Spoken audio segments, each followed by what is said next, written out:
Welcome to doctor Maithili's music therapy channel. இன்றைய பதிவிலையும் organisational behaviour அந்த செட்டப்பில் ஒரு இண்டிவிஜுவலுக்கு எப்படியெல்லாம் சக்ஸஸ் கிடைக்கும் அப்படின்றத பற்றி சில செய்திகளை நம்ம இந்த பதிவில் பகிர்ந்துக்கலாம். சென்ற சில பதிவுகளாகவே எப்படி அச்சீவ் பண்ணுறது அப்படின்றத பற்றி தான் நம்ம பார்த்தோம். அதில் ஜாப் சாட்டிஸ்ஃபேக்ஷன் அப்படின்ற ஒரு சின்ன 2 வார்த்தைக்கு எப்படியெல்லாம் பொருள் பார்க்கலாம், எப்படியெல்லாம் சாட்டிஸ்ஃபேக்ஷன் கிடைக்கும், அந்த சாட்டிஸ்ஃபேக்ஷன் கிடைச்சாலே அது அச்சீவ்மெண்ட்டுக்கு அழைச்சிட்டு போகுமா அப்படின்றத பற்றி நம்ம பார்க்கலாம்.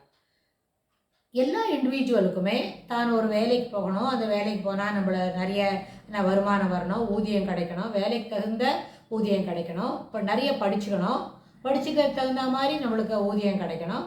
8 மணி நேரம் வேலை செய்தாலும் பரவாயில்ல, 12 மணி வேலை செய்தாலும் பரவாயில்ல.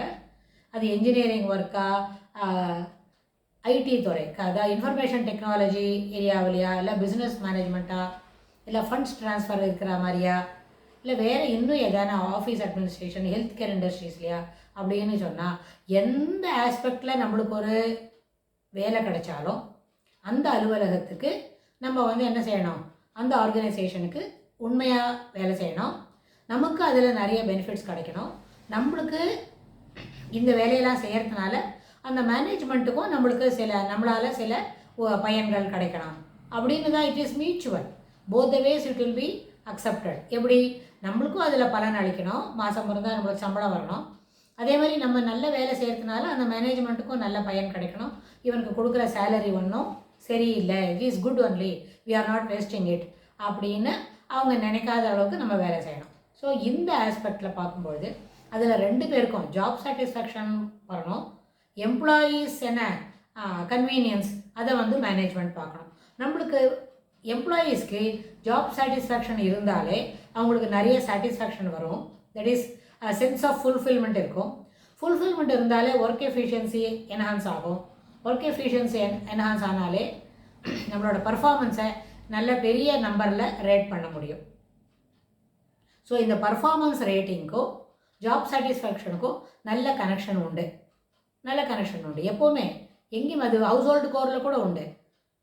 ஒரு படிக்கிற பசங்களுக்கு நடுவில் கூட அவங்க நல்லா படிக்கிறாங்கன்னு சொன்னால், இந்த செய்தியெல்லாம் நீங்கள் நல்லா படிச்சுட்டங்க, இந்த கேள்விக்கெல்லாம் பதில் நல்லா வந்துடுது, அப்படி கெட்டியாரம் படிச்சிருக்கே, சூப்பர், வெரி குட், நைஸ் அப்படின்னு ஒரு தம்ப் அப் காமிச்சோம்னா, அந்த தம்ப் அப்ஸ் காமிக்கிறத வச்சு அவங்களோட அடுத்த பாடம் படிக்கிறதோட திறமையை அவங்க நல்லபடியாக வழிகாட்டுவாங்க. குறைவான அளவுக்கு வழிகாட்டினா கூட அவங்களோட திறமை அதில் மிளிர்ந்து நிற்கும். இது வகுப்பு அறையில் இருக்கிற மாணவர்களுக்கு பொருந்தும். ஒரு ஹவுஸ் ஹோல்டு கோர்ஸ் சேர்க்கிற ஹோம் மேக்கர்ஸ்க்கு இது பொருந்தும். அதே மாதிரி ஒரு ஆர்கனைசேஷனில் வேலை செய்கிற ஒரு எம்ப்ளாயிக்கும் இது பொருந்தும். அவங்களோட பர்ஃபார்மன்ஸ் நல்லா இருக்குது அப்படின்றத த நாலேஜ் ஆஃப் ரிசல்ட்ஸ்னு ஒரு கான்செப்ட் சொல்லுவாங்க உளவியலாளர்கள். அந்த அடிப்படையில் அவங்க செய்கிற வேலை நல்லா இருக்கு அப்படின்னு அவங்களுக்கு உடனே ஃபீட்பேக் கொடுத்தா, அடுத்த செக்மெண்ட்டில் அவங்க வேலை செய்யும்பொழுது that will enhance their performance in quality wise.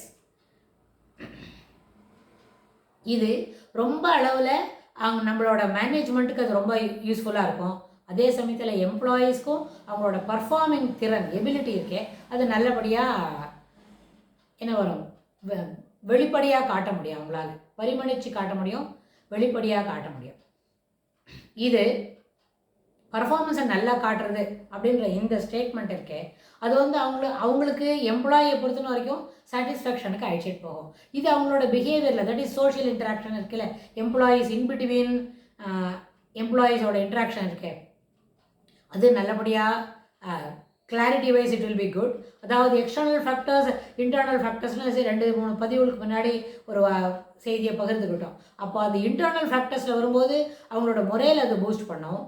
External ஃபேக்டர்ஸ்னு வரும்பொழுது மற்ற பிற எம்ப்ளாயீஸோட கூட, சக தொழிலாளிகளோட நல்லபடியாக நம்ம பழகி முடியும்.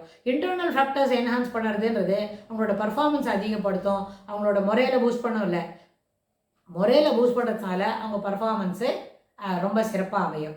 பர்ஃபார்மன்ஸ் சிறப்பாக அமையினா அந்த ஒரு வாரத்தில் செய்யக்கூடிய ஒரு வேலையை அவங்க சீக்கிரமாக செய்து முடிப்பாங்க. ஸோ இது எல்லாமே ஒன்றுக்கொன்று தொடர்புடையது, இன்டர்லிங்க்டு அப்படின்ற அந்த கான்செப்டில் வரும்பொழுது ஒரு ப்ரைசிங் வேர்டு, ஒரு அக்கோலர்ட்ஸ் போல் அவங்கள நம்ம எம்ப்ளாயீஸை ஊக்கம் செய்வது போல புத்துணர்ச்சி கொடுப்பது போல ஒரு சில வார்த்தைகளை நம்ம பயன்படுத்தினா, இன்சென்டிவ்ஸ் போல வார்த்தைகளை பயன்படுத்தினா, அது incentives not in the matter of money, by way of giving quality expression அந்த வேர்ட்ஸில் காமிச்சா அது என்ன பண்ணும், அந்த மானிட்டரி பெனிஃபிட்ஸ் இல்லாமல் குவாலிட்டி வைஸ் அவங்களோட பர்ஃபார்மன்ஸை அது என்ஹான்ஸ் பண்ணும்.